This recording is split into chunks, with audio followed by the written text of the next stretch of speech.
Selamat pagi semua anak-anak. Selamat pagi, Bu. Nah, kabar kalian? Baik, Bu. Nah, sekarang Ibu cek dulu ya kehadiran kalian. Apakah sudah hadir semua? Sudah, Bu. Siapa yang belum hadir? Ada, Bu. Oh, tidak ada. Nah, sebelum kita mulai pembelajaran, terlebih dahulu sebagai orang yang beragama, kita berdoa. Nah, Ibu minta memimpin kita dalam doa. Silakan. Baik teman-teman, berdoa menurut agama kita masing-masing.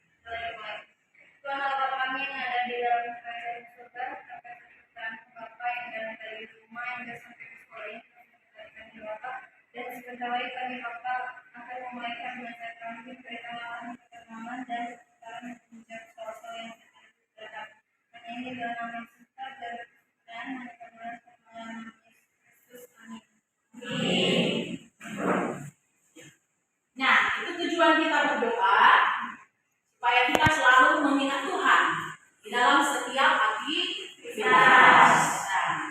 Nah, sekarang supaya anak-anak kami lebih semangat dalam belajar, kita buat yel-yel dulu. Nah, kita buat yel-yel dan perhatikan Ibu, kemudian nanti baru kalian ikuti semua. Nah, begini yel-yelnya.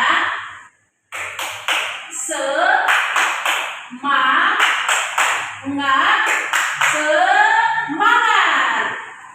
Mulai ya. Ibu hitung. 2, 3, iya. Semangat.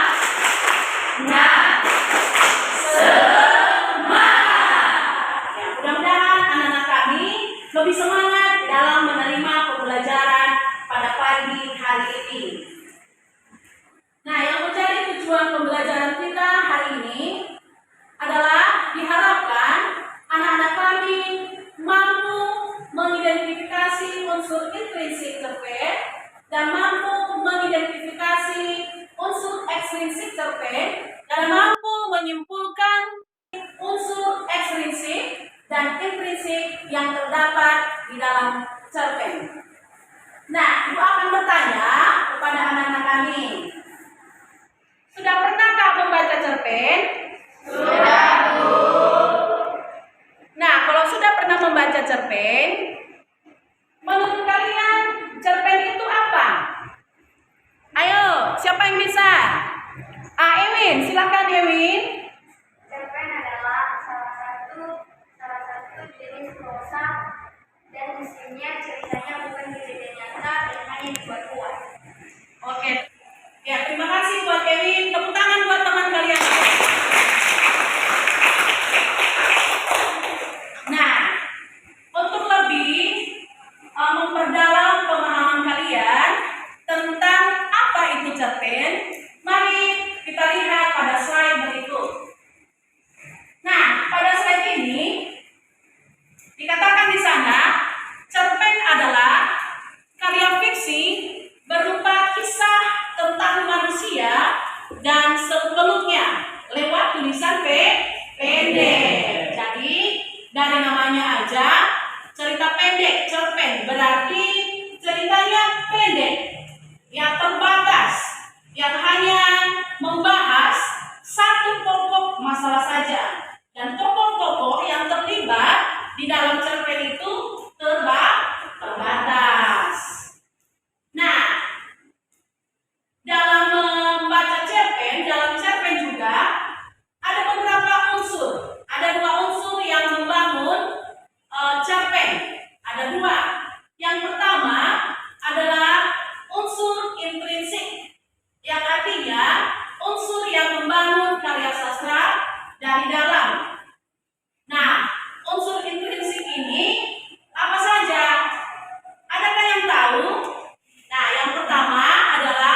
berarti posisi pengarang di sana bukan sebagai tokoh utama.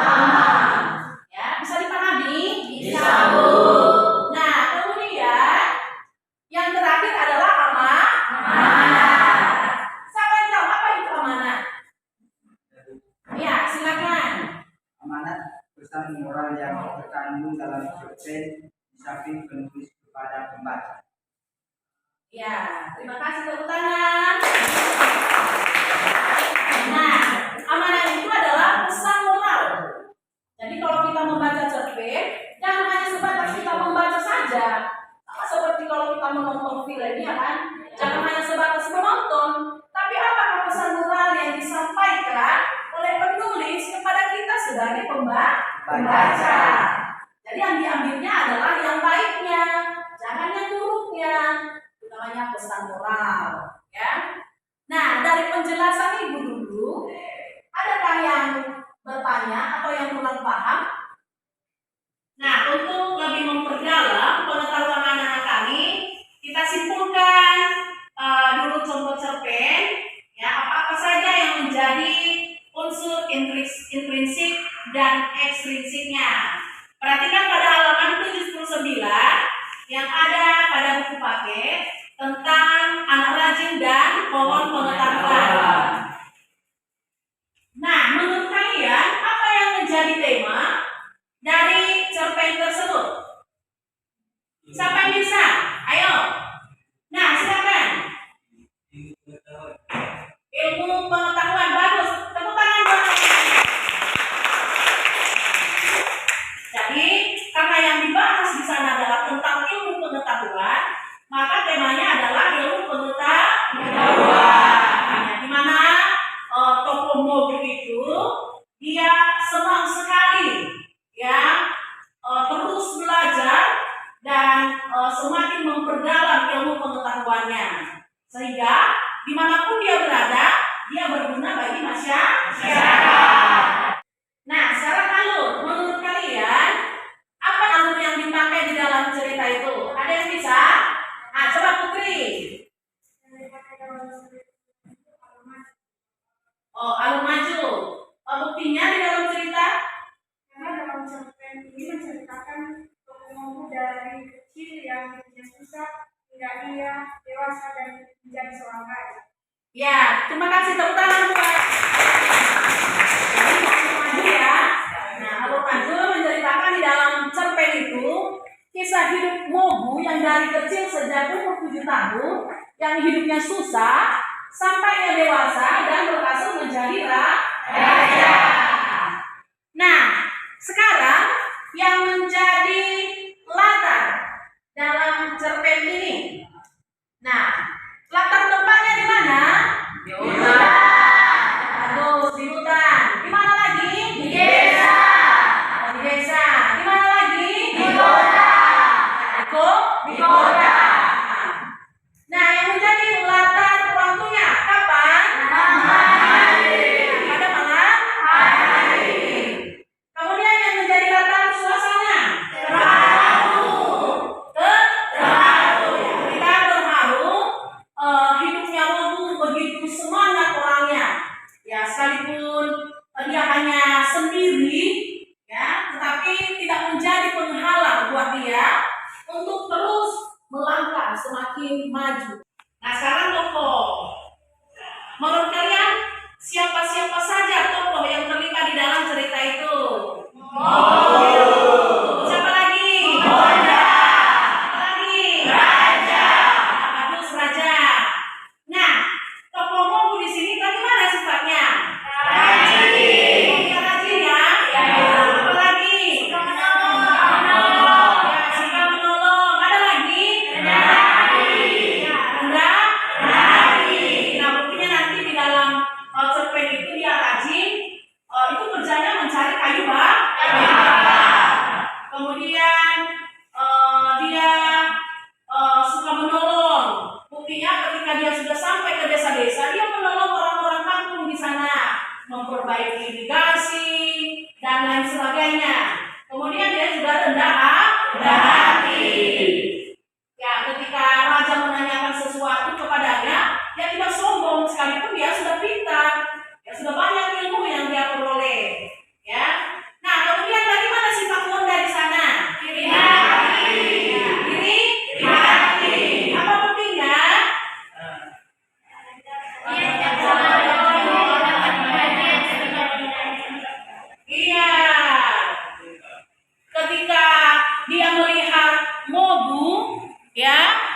lebih diperhatikan oleh sang raja, maka dia merasa iri hati. Seakan-akan dia punya saingan. Ya. Yang ketiga adalah tokoh raja.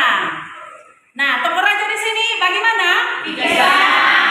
Dia adalah raja yang bijaksana. Nah, buktinya di dalam cerita itu, ya, raja meminta kepada Bogu, ya, di mana kamu dapat ilmu itu? Bawalah saya. Ya, jadi kalau raja sebenarnya bisa saja dia memerintah dengan tidak bijaksana lagi kan, karena dia adalah seorang raja. Bisa saja suka-sukanya dia menyuruh-nyuruh. Tetapi dia memiliki sifat yang bijaksana. Nah, kemudian yang bagian kelima adalah sudut pandang. Nah, sudut pandang di sini menurut kalian bagaimana?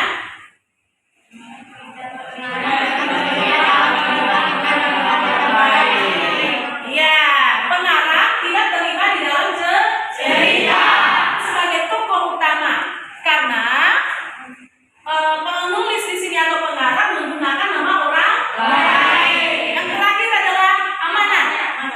Nah, menurut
Baik teman-teman, kami akan mempresentasikan hasil diskusi kami dari kelompok 1.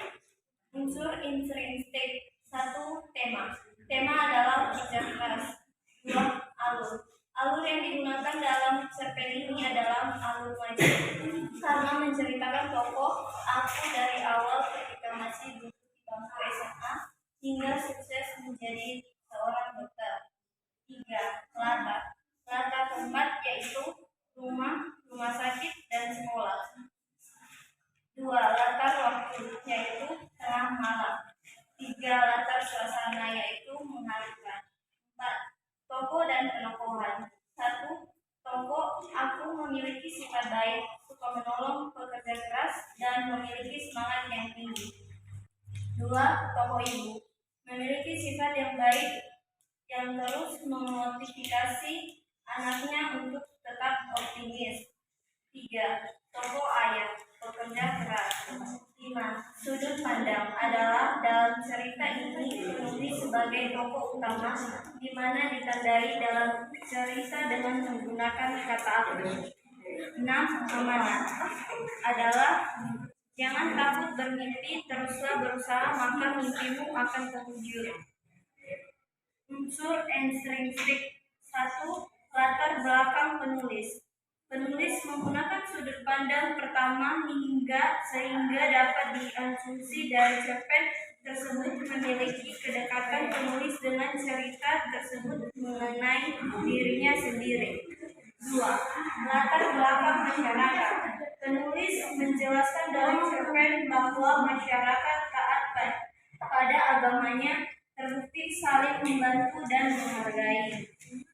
3. Nilai yang terkandung dalam cerpen, yaitu nilai yang terkandung dalam cerpen tersebut adalah nilai kasih sayang orang tua terhadap anaknya dan nilai kasih sayang anak terhadap orang tuanya.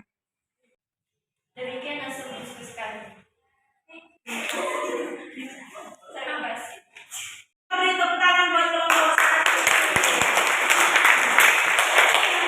Nah, adakah yang memberikan saran atau tanggapan dari kelompok 2, 3, dan 4 kepada kelompok 1?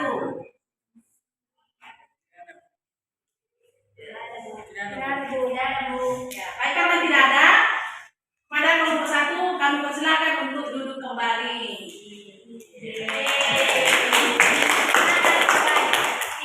Nah, dari materi yang sudah Ibu sampaikan, Ibu berharap kalian sudah paham. Nah, Ibu akan melihat seberapa pemahaman kalian terhadap materi tadi yang sudah Ibu sampaikan. Nah, ada yang tahu apa itu cerpen tadi? Oh, silakan Dewi. Cerpen adalah bentuk karya fiksi yang berupa kisah tentang manusia dan sudut-sudut lewat tulisan pendek. Ya, terima kasih tepuk tangan. Ya, sudah paham ya? Nah, yang berikut, siapakah yang tahu unsur intrinsik pada cerpen? Unsur intrinsik cerpen, ada yang tahu? Ya, silakan Noverson. Unsur intrinsik dalam cerpen adalah tema, alur, latar, tokoh dan penokohan, sudut pandang, dan tema. Ya, terima kasih teman-teman. Nah, yang terakhir, apa yang menjadi unsur ekstrinsik pada cerpen? Ada yang tahu? Unsur ekstrinsik pada cerpen. Siapa yang bisa? Ayo. Siapa yang bisa? Bisa, Ewi? Ya, silakan Ewi. Yang pertama, latar belakang penulis. Kedua, latar belakang masyarakat. Ketiga, nilai yang terkandung dalam cerpen. Terima kasih, tepuk tangan buat Ewi. Nah, pada pertemuan berikutnya masih berkaitan dengan cerpen. Ya, tentang mengidentifikasi struktur cerita pendek. Ini materi pada pertemuan berikutnya. Jadi Ibu berharap kalian terus tetap belajar di rumah dan supaya pada pertemuan nanti kalian sudah paham seperti apa dan apa-apa saja struktur cerpen tersebut. Nah, untuk mengakhiri kegiatan kita ini, ya, kita berdoa. Siapa yang bisa memimpin kita dalam doa? Bisa? Silakan.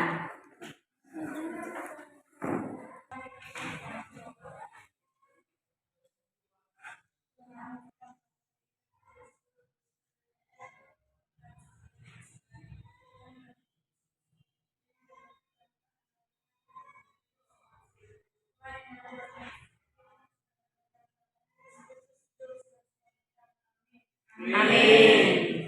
Jadi diri ya dengan berdoa ya kita bersyukur kepada Tuhan karena Tuhan sudah menolong kita pada hari ini sehingga semua kegiatan sudah terlaksana dengan baik. Nah, Ibu akhiri selamat pagi.